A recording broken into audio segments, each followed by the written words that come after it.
Hi, I'm Dr. Mitch Harlan, and welcome to the Truth Talks podcast. I'm here today with Lauren Danielle. Lauren, how are you? I'm doing excellent. Thank you so much. You know what? We probably need to tell a little bit about how we met. We met through a mutual friend. You were getting ready to do preparation for a TED. And anytime I hear that, I'm like, okay, well, wait a minute. If somebody wants to do a TED, that means they have something to talk about. And then I get interested because of this show, right? Truth Talks. This is what we do. So I started researching you, and I'm like, okay, wait a minute. Here's something to this. Now, people may look at you a little different than I do. I see this uber successful woman, but I always know that there's a story to get there. That's what Truth Talks is about, is the story to get to the ultimate success. You've done so much. I don't want to do it injustice. I want you to talk about you for just a second, who you are, where you're at, and how you got there. Well, thank you so much. And it's an honor to be here. Since we've been introduced, have actually been going back and listening to a lot of the previous shows. And I love the message. I love the mission you're on. And I definitely think that there's a gap sometimes between seeing someone's glory and not hearing the story. And I love that you are just making that connection, that people remember that we all put on our pants the same way, that we're very relatable, and that there's been equal, if not more, kind of wall kicking moments or hardships that shaped some of the people that I think we look up to.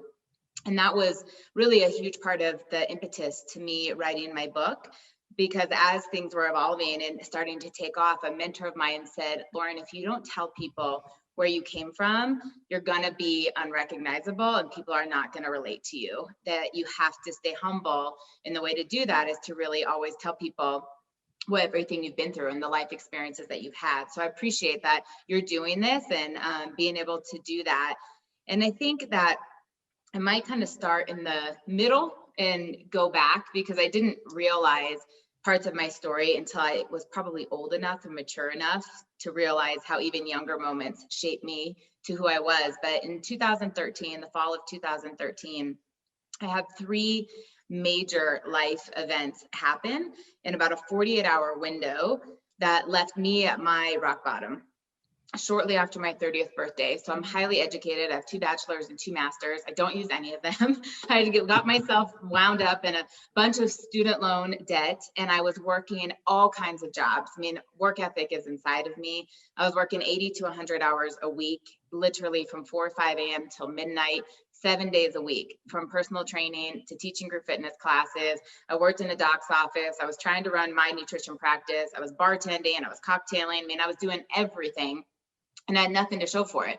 I had zero time, with my friends and family. I was buried in debt. I was very irresponsible with the money in terms of being an entrepreneur and not making the right payments, et cetera, et cetera. And all of that to say that most people on the outside thought I had it together. They were like, she's successful, she's fun. Like, no one knew that I was struggling.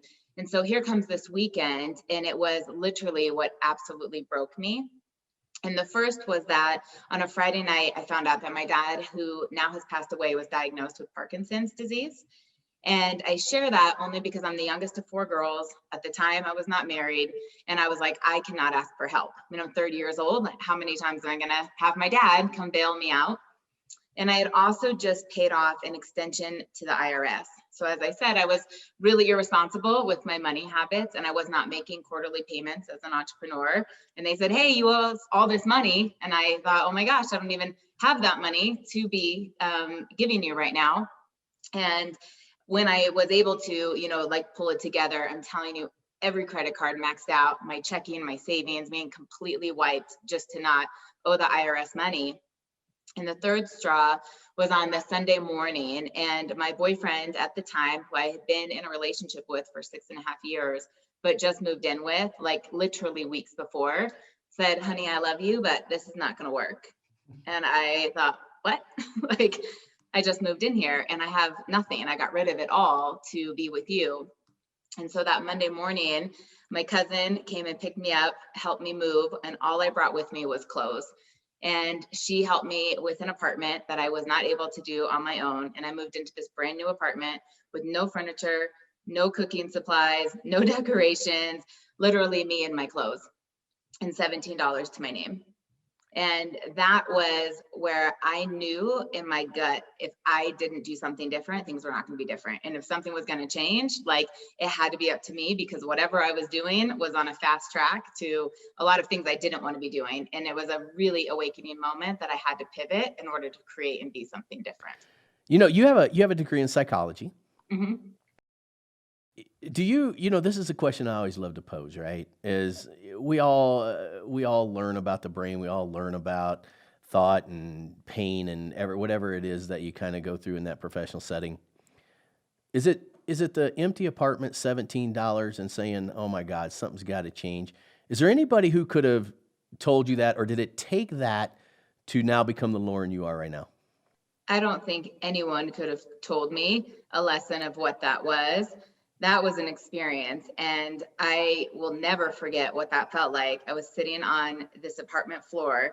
It was literally flurry, and I remember that, and looking around and thinking, what is wrong with me? All of my sisters are highly successful. They're all married. I have this broken heart, this broke bank account. And it was at a time that I had so much pride and ego. I didn't even want people to know what had happened. Massive, massive self-reflection and self-growth started happening, because I'm not someone to blame the finger. And those were events, and I knew that those were events in my life, but it thought like, what's happening? Why are these happening? How do I get out of this? And what will I do that I would never, ever, ever create this again? That's what makes it special, because I do believe that you're on stage now because of that experience. If you get up and tell a message, you show me somebody's got a ton of money and they've never had any of these life experiences. I'm going to show you somebody that's somewhat relatively inauthentic. And when I see somebody like you that is vulnerable to tell that type of a story and go through that, now you have my attention. Do you tell that story when you're talking to all these people that you interact with? I do, but I didn't at first. So there was a period of time that I was embarrassed of it, the shame, blame game, and thought no one would believe me, because on the surface, on social media or whatnot, it seemed like I had it together. That it took some time, but I remember the very first time I did, and it was at a company conference, and I had had pretty rapid success with my business, and when they had asked me to tell my story, and that was the first time I said, like, the whole story or part of it, and I said, tell them what had happened. And the response afterwards, the people came up, and there wasn't where the takeaway had to do with the training that I gave. The takeaway had nothing to do with the lessons that I wanted them to go and excel. It all had to do with the story. And people left and right were like, oh my gosh, that's me. I'm going through a divorce. Or, oh, that's me. I have 100 grand in debt too. Oh, that's me. And I remember just a huge connection with people that I had never felt through the vulnerability and through the experiences. And then to be able to say, well, this is what I did, and this is maybe what you can do, or take a piece of it if that will help you. But that connection of just being able to relate to someone who's going through hardship, you can't learn that in a textbook. I 100% agree with you. 100% agree with you. And again, every experience we have in life is experiential knowledge. I love what you said before. It's about the experience, not the knowledge, right? If you go through something and it's painful enough, you will make a change. The success that you found, do you believe, again, that the majority of it is sharing that story so that other people can then attach and then proceed to go in a different way? Meaning, I don't think everybody has to go through it. I think your story alone can help people visualize where it is that they could be and where it is that they can take off. But I want to know what made you take off. Was it that point where you just said, I'm exhausted, I'm done living this crazy, massive life? When you got a little bit of success, what happened? What changed? This was not the first time I had done this in my life, but this is when I almost started to realize what I had done in the past, that if I applied that same skill, I could get out of it.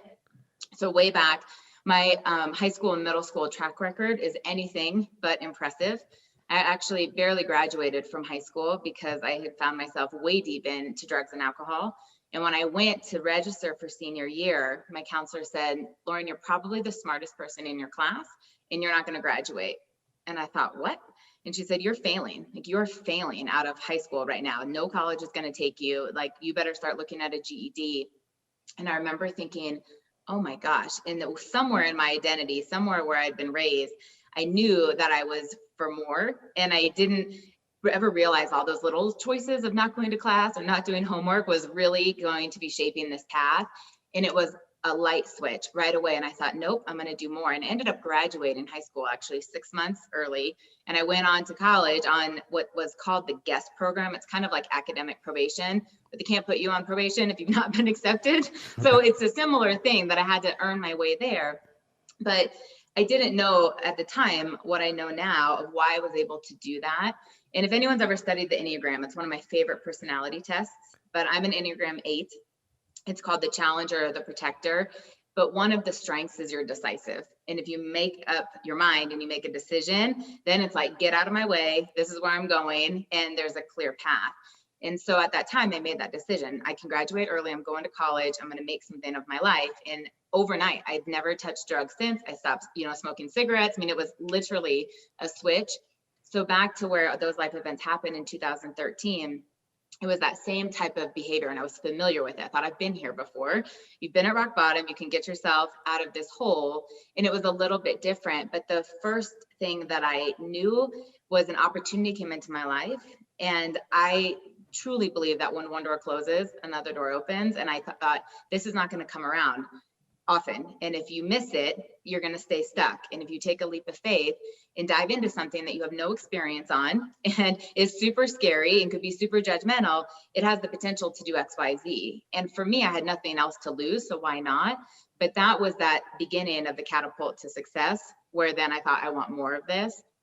And so the first was the decision. The second is I had vision. I started to surround myself with highly influential people, highly successful people, high networked people, and had a taste of how different life could be. And that, I think, is what created more of the burning desire to say, how do I get better at this? What books do I have to read? Who do I have to surround myself with? What lessons do I have to learn? What habits do I have to unlearn? But that taste was, I think, the decision that I wanted to be something completely different, and then just a vision of what was so possible with hard work and grit. Yeah, there's no doubt when I talked to you before that you are that overachiever. There was no doubt about that. And they're always great stories. Again, when I read some of the past, so that's the part that intrigued me. That's the part that's when I start cheering for someone to go as big as they can possibly go. It's all about the story and the journey to get there. Once they know that, once people know that it's possible, the only reason you're there is because you made that decision, you decided that you wanted more. That's really the whole entire decision. What was it that then took you to the next level? So I'm in a network marketing company. And while I had always been an entrepreneur, I no longer wanted to exchange time for money. So I had never really been taught leveraged income, passive income, supplemental income. And I thought, I'm already working 80 to 100 hours a week. I have work ethic. It's not that I'm lazy and expecting to just get rich quick, but I was out of time. There was only so many clients or patients I could see in a day. There was only so many shifts I could work at the bar. I was teaching at one point almost 20 group fitness classes in a week. I mean, that's more than what most people do in a month, because it was a high paying hourly salary at the time. And when I saw the business model, and I thought, not only can I create something that will be a legacy for a future family, and I really got the compound effect of passive income and leveraged income when you're with a good company and a good product, I was on fire for other people. And so I think that goes back to my story, that most people didn't know I had experienced that. And I can look at people, and they always say I can pour belief into people, like no one can believe in themselves. I have this like ability to see their life with rose-colored glasses on it, or their, where it could be in 6 months or 9 months or a year, because I had done it. And the number one thing that led to my success, and what literally keeps me up at night and still wakes me up in the morning, is the ability to pay it forward. Is the ability to say, I've been there and you deserve more, and grab a hold of this, we'll lock arms in the trenches with you, is to be able to see the transformations physically and financially for any single person that comes on my path. Do you also bring a lot of your past experiences into the success? Like, obviously, if you're doing 20 classes, you're in great shape, right? There's something that we know. There's something we know. If you are, the better shape you're in, the better health you're in, the more opportunity comes to you, the more money you have a chance to earn. These are givens. These are things that a lot of people don't really truly understand. It's this whole collective thing. Without those experiences, I don't know if you're who you are. I agree completely. And back to the psychological piece, that's your background too. We know that that's the greatest antidepressant, anti-anxiety out there. That's where all the creative juices come. And that is something I'm completely conditioned on. First thing I do every single morning, get up, I do my gratitude, and I work out. And I don't even want to start responding to people or trying to create content or do anything until I've done that, because I don't think I'm showing up as my best self. And I think anyone listening to this, you'll recognize what I'm saying, because you've had a time where like the best idea comes and you're in the middle of a run or in the middle of a set and you're thinking, why did I get that idea right now? Because I have nowhere to write it down, and hoping you can remember it at the end. And that's why we do those things, to be able to generate more possibility. I totally agree. We just had a guest on earlier that we did, and he a lot of NLP stuff, and that's what he says is once you get out of your way, all of a sudden these things start happening. Like you plan for the end result, but then it's the meeting in the coffee bar that changes your whole life, right? But you at least open that pathway to ultimate success. But at the same token, this is where greatness is created. I've always believed that, and when you are influential as you are, there's a lot of people that are in your space 13 years ago or however many years ago it was. What do you tell them right now? They're sitting on the floor. They have nothing in their apartment. What do you tell them? I think the first thing is they have to work on their mindset and get out of being a victim. That I often find when people have all this always happens to me, we know the person that this always happens to me.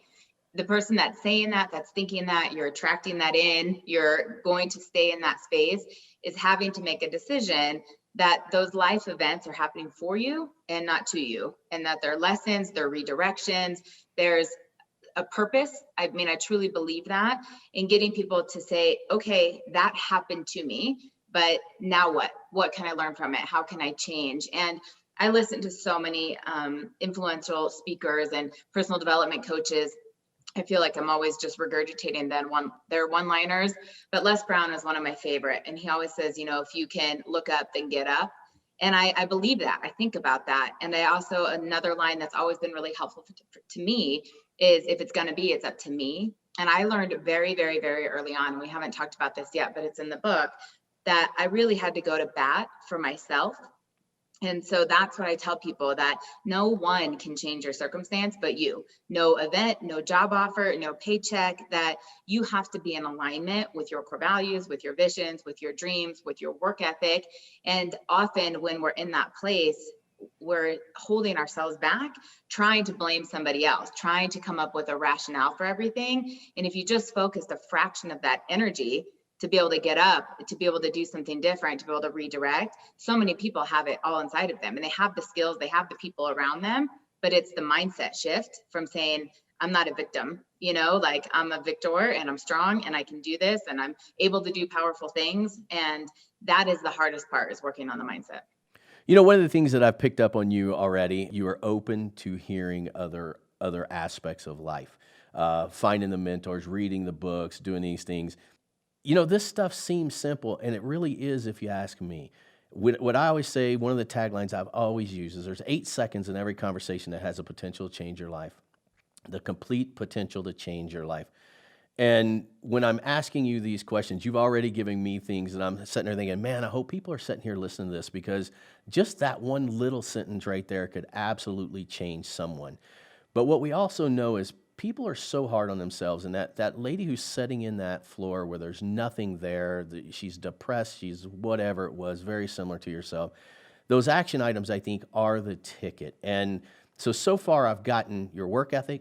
You just work nonstop, being on time, timely, showing up when you're supposed to, and then really listening to other people who have been successful, surrounding yourself with people that have more, do more, want more.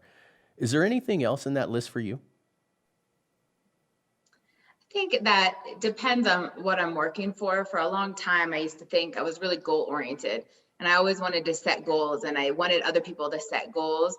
And then often people fall short of that, because it's an either or. Like, I either did run the marathon or I didn't, or I either did pay off $10,000 in debt or I didn't.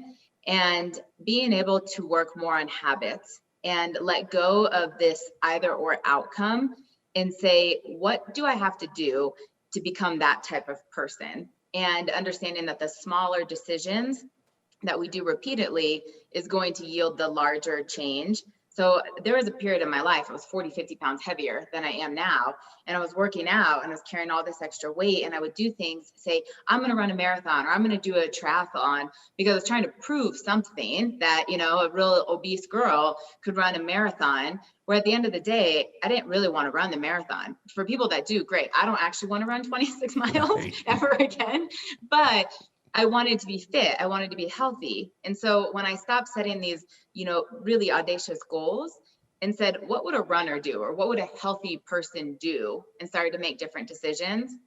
And I think that is something that has been really important to me in my own success, but how I've helped other people. Health and wellness is such a popular topic. We all can relate to it. But often people say, I'm going to lose 20 pounds, right? We're in the new year of it all right now. I'm going to lose 40 pounds. And then they feel like, I can't ever have pizza. I can't ever have burgers. I can't ever do all these things. And after 2 weeks of restricting themselves, they binge it all and throw in the towel. That to say, instead of having this audacious goal and attaching yourself to 20 pounds or 40 pounds, just asking yourself, is this getting me closer to or further away from where I want to be? Is this decision getting me closer to or further away? And that can be with finances. That can be with your health. It can be with your fitness.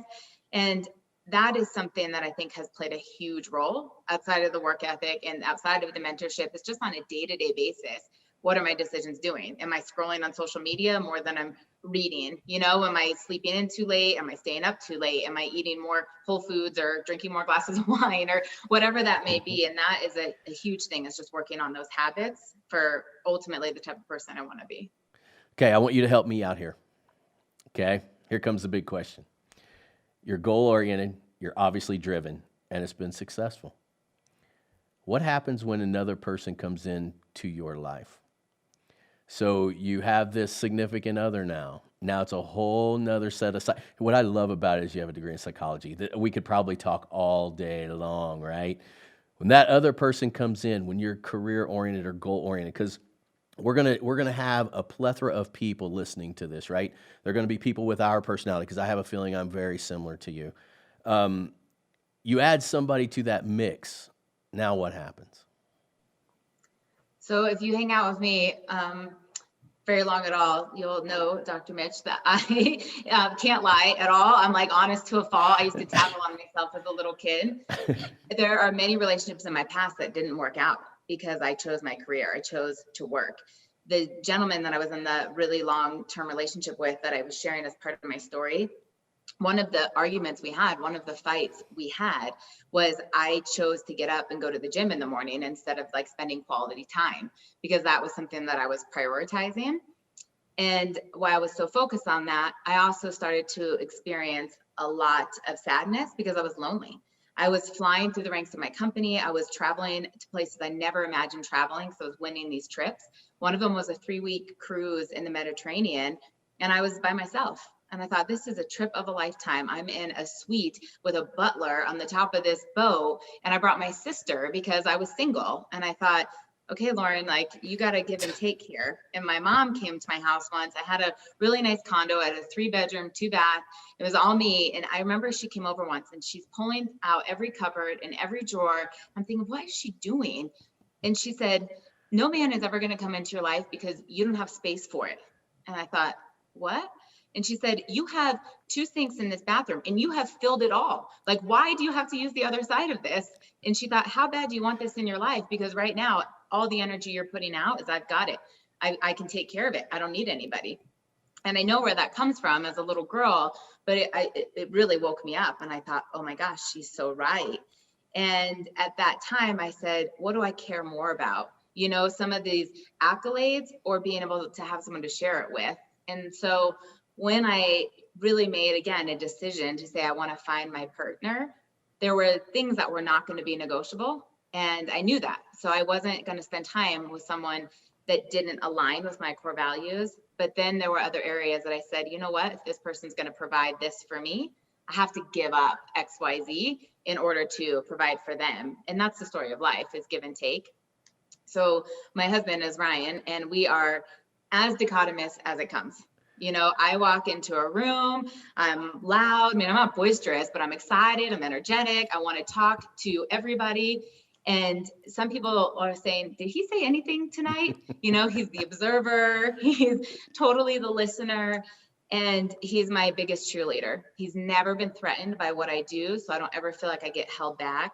But he's also the type of person that I know, like, I'm enough at my heart that I can stop doing things that I thought I always had to do, because at the end of the night, when we want to sit down and relax and have a glass of wine, and I know I've done enough, there's no greater feeling in the whole world. Well, he's coming on next week. It'll be like a 30-second show. That's important, though, because when you're in a place of influence like you are, people often see the end result. And then many times they can end up empty. I mean, maybe that 8 seconds of greatness right there was, I loved what your mom said. And it is true. You didn't have any room, right? Everything was filled up. What a great statement that is. I mean, those are the gems that we look for. Tell me about when you decided to write a book, and you wrote 2 books, correct? So the first one, which is teeny tiny, it was called Why Cant is a 4-letter word. And it was actually an ebook. It was a lead generation, ClickFunnels type thing on a website years ago. And when I decided to write my big book, Get Off the Curb, my writing coach editing team said, you should publish the little one. You can say you're author of. And the irony of that is the little one is the one that people often talk about. I mean, it's teeny tiny. It's a handful of pages. You could read it, in 10 minutes, but because people get it. And all the times that we've been told we can't do something, that if you just stand up and say, why not? I can do that.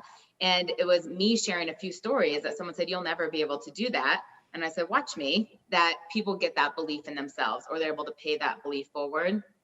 But Get Off the Curb, which the tagline to that too is From Fight or Flight to Activated Achiever, had a lot to do with that mentor and my life coach that said, Lauren, people don't understand how you get things done, how you operate, because they don't know who you are. And I know your past, and I know who you are. And people have to see all of that. And this was when I was really going through some of the stuff around the Enneagram and understanding kind of what that was. But the other piece of this, which is ironic that you asked just about the relationships before this, is I was very triggered. And with my closest friends, with colleagues, with men, I could just snap, fly right off the handle. And I didn't necessarily understood where that had come from. So again, I do have a psychology degree, I have a sociology degree, I've been in therapy, but I didn't understand it. And the work with her, I started to peel back those layers and understanding why I self-protect or why I was ready to fight. So I either was like in a hole, like in my turtle shell, no one can touch me, no one can see me, or it was like guns blazing, dukes up, we're gonna go. And there was really unflattering things that would come out of my mouth. I mean, I was not classy, not ladylike, could be described as like ruthless. And I thought, I don't want to be this person. And in the deep dive of where all of that came through was really where I wanted to write the book. And so I know we are inspired by or have connections with other, influencers out there, Tony Robbins being one of them that we share. Lisa Nichols is one for me. And I thought, these people have been through so much, and that's part of who they are. That's really where I wanted to write it. So the metaphor, and I don't want to give the whole book away in case people decide to read it, but I had a very, very unhealthy relationship with my stepdad. Very toxic. He's a very manipulative person. And my mom never defended me. She sided with him, and so did my big sister. And while I may have been a rebellious teen, I surely will not say that I was an angel child. I was a child. So when I say I was a child, I was 10, I was 11, I was 12, and I'm the stepmom now of someone who I've been in her life that same age. And I'll look at her and think, that happened to me when I was her age.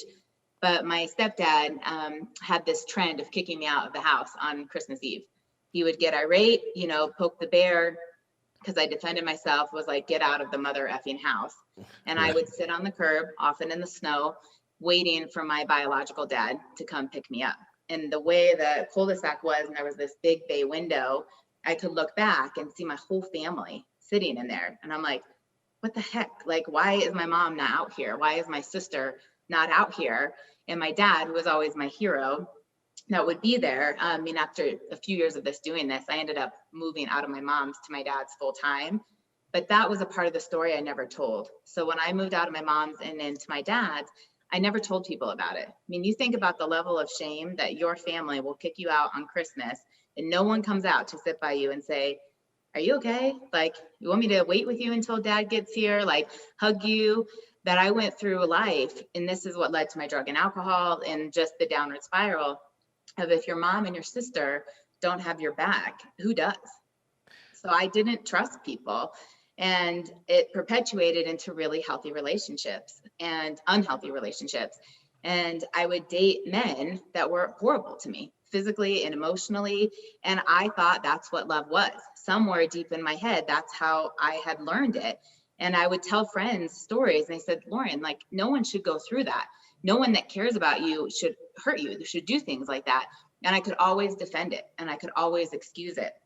And as I became more successful in my career and through the personal development, started to peel back these layers and put it all together. That's why I wrote the book, because I said, there's got to be someone else who's on the curb waiting for someone to come pick them up and say, it's going to be okay. That's absolutely fantastic. And I'm going to circle back around to all that in just a second. With your dad, there's a very interesting story with him that you'd shared with me, and I want you to share that with our listeners too, because I think it's a very interesting segue right here, and now's the chance to do it. So my dad, my biological dad, is one of the most remarkable humans to ever walk this planet. And I don't say that because I'm his daughter. I say that because he was influential, and people can look him up. He was an incredible writer. If he wrote something, it got published. You know, like, he has been published in all of Colorado's newspapers, the New York Times. He was the chair of a trade association for years. He spoke on stage with former presidents, with Steve Wozniak. I mean, he was surrounded with people because of his integrity and because of his class, and he was known to do the right thing. He also was probably the most selfless person I've ever known, and not just to his 4 daughters and to his wife, but to people around him. He was the type of person, just to give you a taste of his persona, if we went out to eat and we, were waiting for the table, and we'd sit at the bar to have an appetizer and a cocktail, if we weren't ordering a second drink, even if our table wasn't ready, he would say, we need to get up. Someone else needs to have this seat. That we wouldn't just sit there and wait for our table because we were there first. I mean, it's the tip of the iceberg, right, of him putting everybody first. And he also had incredible work ethic. The apple did not fall far from the tree here. And he worked so hard to provide so much for his family. There's a lot of things he didn't do. Now, I'm not going to say he didn't have a great life or didn't have experiences, but, like, for example, he always wanted to go to Tahiti. There was a bucket list trip, like, I'll go to Tahiti. And he never did that. It was like, I'll do it another time. I'll do it in a few more years, and just gave and gave and gave. And by the time he was retired, and we all were in our 30s or 40s and kind of on our own, he was too sick to do anything. And so Parkinson's took over his life. He had a very, very aggressive form of it. Some people lived 10, 20 years with it. 5 years was all it took for him to lose every bit of his abilities. And I was one of his caregivers, not paid, not, formally, but because I lived close and I was able to spend the time with him. And I watched his quality of life just diminish. And he was a pro athlete. He was a collegiate athlete. And to see someone who was so fit and so strong, not be able to get in and out of a car, not be able to put on their shoes, not necessarily know what time it was, what day it was, and different insurance agents or Medicare employees, Medicaid employees, not Medicaid, Medicare insurance, life insurance people would come in and do these assessments to determine his quality of life if he qualified for these living will benefits. And they would basically give him a 0 out of 10, if that was like the scale, because he needed help for everything and was in so much chronic pain. But at the same time, he was denied what in Colorado is known as death with dignity. So if you're unfamiliar with that, death with dignity is passed in only a handful of states. Colorado is one of them as a progressive state. And in order to qualify, it's legal euthanasia. You have to be terminally ill within 6 months, and you have to have 2 doctors to sign off on it. So that works for people like pancreatic cancer, lung cancer, cancer that's spread throughout the body that they say the physical body will not make it more than 6 months. That does not include people sometimes like Parkinson's, like MS, like ALS, because if the body can somehow pump its heartbeat and the lungs work, even if your brain is completely gone or you're in so much pain, there's no quality of life, there's a disconnect here. And we knew that he was hurting. We knew that he was in pain. We knew that he didn't want to be living. He never articulated to me before he did it what was going to happen. But I knew, and I knew he was out of options. And my dad was forced to take his life. So January 17th of 2020, so just over a year ago, he took his life. And I was actually teaching a group fitness class. I was teaching at 24-hour fitness. And I was interrupted by Boulder detectives calling me and telling me what had happened. So no little girl should ever pick up the phone and have a cop tell you your dad shot himself. And my first thought was, he's not hurting anymore. And most people don't have that thought, but I was proud of him. And I will always say that he's a hero to me because he had the strength that a lot of people don't do to take themselves out of the misery. And I think what you're asking now in the story and where the TED Talk was going is, I believe, just like we choose how we live, that we can choose how we die. And when you have no quality of life, and every doctor and every professional is saying you're in chronic pain and there's no end in sight, that there should be options. And so my mission on the TEDx talk is to advocate for someone who gave every ounce of energy and love to every single person he ever came in contact with, from a bellman at a hotel, to a janitor in a bathroom, to a wait staff, to the president of the United States. He treated everybody with kindness and love. And when he was like, I need help, somebody, no one was there. And so the TEDx mission is to say, we need to have options for people. And from the first responders that went through trauma that day that had to find him, to what my stepmom went through as a suspect because she was home, to the family not being able to say goodbye and have closure, to the fact that he had to do that. I mean, for anyone that maybe has contemplated or thought you might experience something that I have not, but I have no idea what that takes to put a trigger to yourself. And to think, what was he feeling that the person that would have given everything to anyone said, there's nothing left to give. And I don't want everyone's focus on me. I am tired of being a burden to everybody else, which he wasn't, but that's what he internalized. That my mission is to advocate so loudly for him that there has to be options for no one goes through this, and his legacy was worth something. I know you're passionate about that, and that's why I wanted to make sure we got that story out, because it is a movement that a lot of people are going through. With, we've done stories with ALS, we've done stories with cancer, we've done stories with that. Here's where I want to wrap up this segment. You're on the stage now, right? You get in the big stage, you've hit the big time.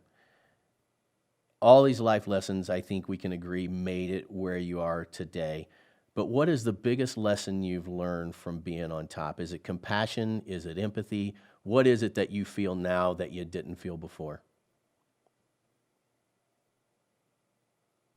It's interesting because you said the word empathy, and there is a huge amount of empathy that I have when I get to know other people's stories and my connection with them. And we all have a story. We all have a story. But I smiled a little bit because my husband and my closest friends will tell me I have no empathy. I'm such a direct person, like if you call and you have a problem, I'm like, okay, next. And this time we've been whining about it, we could have already fixed it. That, he's always like, you have no empathy. You don't really listen. And I know I do when it gets my attention. But I think my greatest lesson and the greatest message I would pay forward is we all have incredible gifts and talents inside of us. And it might not be the first path you thought you were going to go down. It might take someone incredible to be able to pour that belief into you.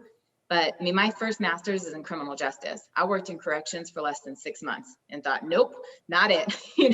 That wasn't it.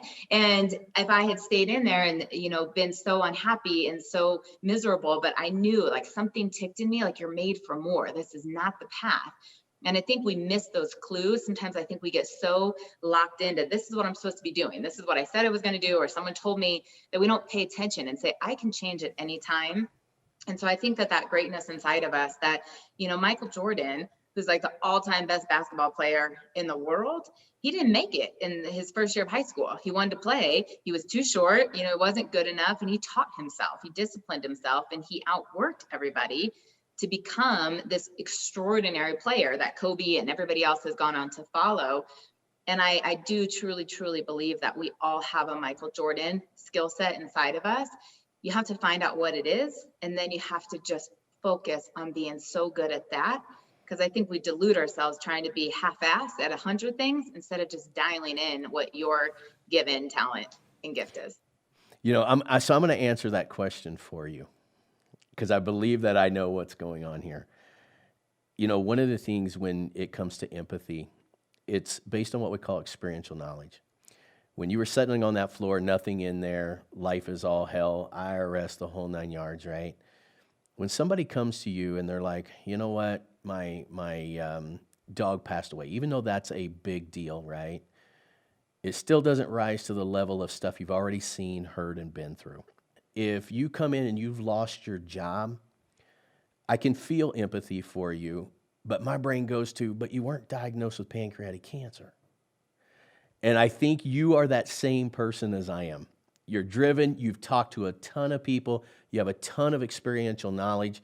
And so sometimes I think it can come across that because I don't know you very well, but I see a very empathetic type of person. I see somebody who is wanting and willing to help people get to the top.